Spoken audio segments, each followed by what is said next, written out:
non lo abbiamo mai nascosto, non abbiamo mai detto che oggi non è un'emergenza, ma non è un'emergenza che ha solo il Veneto, ma è un'emergenza che ha tutta l'Italia. Nell'ammettere che il problema della carenza di medici, evidenziato dopo aver commissionato uno studio ad hoc anche dal Partito Democratico in regione, l'assessore alla sanità specifica che la questione riguarda tutto il paese, ma che si stanno mettendo in campo le varie contromisure. Al momento le zone carenti sono 586, ma entro il 15 dicembre dovrebbero esserne coperte il 70%.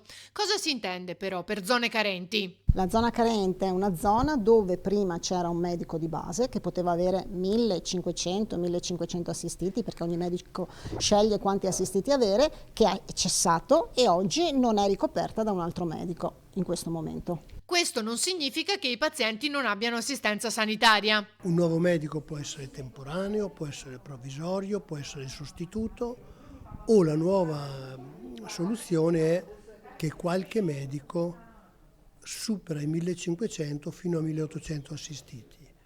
Questi passaggi in forme diverse ma richiedono tempo, da poche settimane fino anche a 3-4 mesi, in cui qualcuno corre il rischio di non vedersi un medico sostituto, un temporaneo, un provvisorio. Nel lasso di tempo senza il medico, per ogni necessità, anche semplici certificazioni, è a disposizione la guardia medica o nei casi più gravi il pronto soccorso. Per il futuro è stato annunciato anche un tavolo di confronto per ragionare su un modello assistenziale generale che coinvolga tutto il territorio.